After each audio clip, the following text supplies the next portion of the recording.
மாண்புமிகு பேரவைத் தலைவர் அவர்களே, இன்றைக்கு நீங்கள் கேள்வி நேரத்தை எடுத்திருக்கிறீங்க. 5 கேள்விகளுக்கு அலோவ் பண்ணியிருக்கிறீங்க. 5 கேள்விகளுக்கும் நம்முடைய அமைச்சர்கள் அவர்கள் தெளிவாக பதில் சொல்லியிருக்கிறாங்க. துணை கேள்விகள்லாம் பதில் சொல்லியிருக்கிறாங்க. என்னுடைய வேண்டுகோள், கேள்வி நேரம் நடக்கும்போது குறிப்பாக நீங்கள் முக்கியமாக 5 துறைகளில் பதில் சொல்லியிருக்கிறாங்க. கேள்வி நேரம் நடக்கும்போது அந்த துறையினுடைய செயலாளர்கள் இந்த அவைக்கு வர வேண்டும், அவங்க நோட்ஸ் எடுத்துக்க வேண்டும். எனவே அதையும் நீங்கள் வலியுறுத்த வேண்டும். அதேபோல் இன்றைக்கி இந்த கவன ஈர்ப்பு தீர்மானத்தை நாங்கள் கொடுத்துருக்கோம். நானும் கொடுத்துருக்கிறேன், அனைத்து கட்சி தலைவரும் கொடுத்துருக்குறாங்க. ஆனால் நாங்கள் கவன ஈர்ப்பு தீர்மானத்தை கொண்டு வரதுக்கு முன்பாகவே ஒரு அமைச்சர் அவர்கள் இதற்கு விளக்கம் சொல்லணும்னு சொல்கிறாரு. அதையும் நீங்கள் அலோவ் பண்ணுறீங்க. இது உடனே நீங்கள் கரூர் இன்சிடெண்ட்டோட கம்பேர் பண்ணுறீங்க. அது நான் சரியாக இருக்குமா என்று தெரியவில்லை. ஏனென்றால் கரூர் இன்சிடெண்ட் நடக்கும்போது இங்கே அவையில் முதலமைச்சர் அவர்களே இருந்து அதற்கு பதில் சொன்னார்கள். இப்போ முதலமைச்சர் அவர்களும் அவையில் இல்லை, சீஃப் செக்ரட்டரி தலைமைச் செயலாளரும் இல்லை. எனவே இதையெல்லாம் நீங்கள் கவனத்தில் கொண்டு எந்தெந்த துறை பிரச்சனை வரும்போது அந்த அரசு துறை அதிகாரிகள் இங்கே இருக்க வேண்டும் என்று நீங்கள் அறிவுறுத்த வேண்டும் என்று கேட்டுக்கொள்கிறேன். பொதுப்பணித்துறை அமைச்சர் முன்பு இருந்த நடைமுறை வேறு. இப்போ சட்டமன்றம் லைவ்ல கொடுத்துட்டு இருக்கனால இங்கே இருக்கக்கூடிய இங்கே ஒரு வார் ரூம் கிரியேட் பண்ணியிருக்கோம்.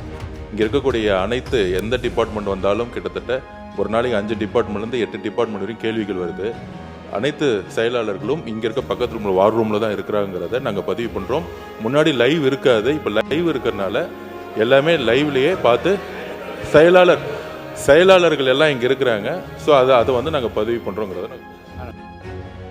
நேரு அவர்கள். மாண்பு பேரவைத் தலைவர் அவர்களே, லைவ் என்பது எப்போதும் இருப்பது இல்லை. நான் சொல்கிறேன் இருங்க, நீங்கள் வெளியிடாமல் இருப்போமே தவிர இந்த கேள்வி பதில் கேட்கும்போது அதிகாரிகள் அங்கிருந்து துணை அதிகாரிகள்லாம் துறையினுடைய அதிகாரிகள்லாம் அங்கே இருப்பது தான் குற்றச்சாட்டாக எடுத்துக்கொள்ள வேண்டாம்.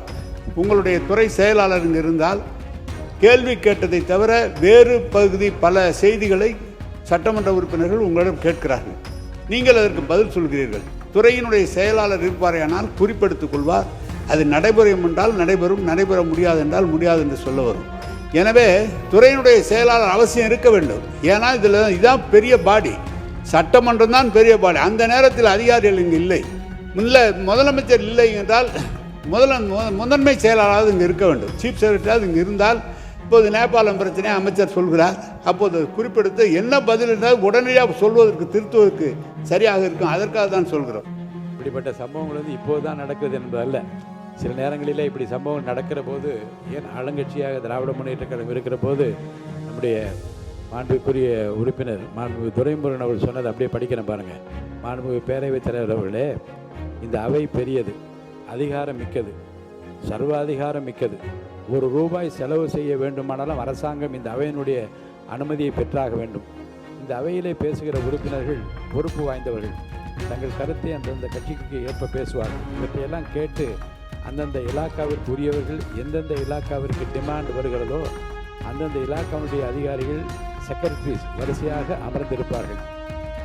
யார் சொல்கிறது மாண்புமிகு அவை முன்னவர் துரைமுருகன் அவர்கள் அங்கே பேசுகிறார்கள். என்ன வருகிறேன் என்றால், இது ஒரு நல்ல பழக்கம் அல்ல. ஏற்கனவே ஒரு முறை இந்த மாதிரி இருந்தது.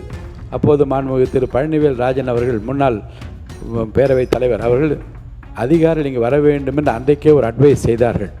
மாண்புமிகு பேரவைத் தலைவர்களை நான் கேட்டுக்கொள்வது, இந்த அவையை அதிகாரிகள் மதிக்க வேண்டும். அவர் சொன்ன பிறகு அவை சொன்னதை ஏற்று பேரவைத் தலைவர் சொல்கிறார், சென்னை ஆட்சியில் அவை முன்னவர்கள் சொன்ன கருத்தை ஏற்று சம்பந்தப்பட்ட அதிகாரிகள் இருப்பிடத்திற்கு வர வேண்டும் என்று நான் ஆலோசனை சொல்லுகிறேன் என்று முடித்து வைக்க, அதே முன்பு நடந்ததைப் போல, அதுதான் சொல்கிறேன் நான், முன்பு நடந்ததைப் போல இனி இல்லாமல் அதிகாரிகள் இருக்கையில் அமர வேண்டும் என்று நான் கேட்டுக்கொள்கிறேன்.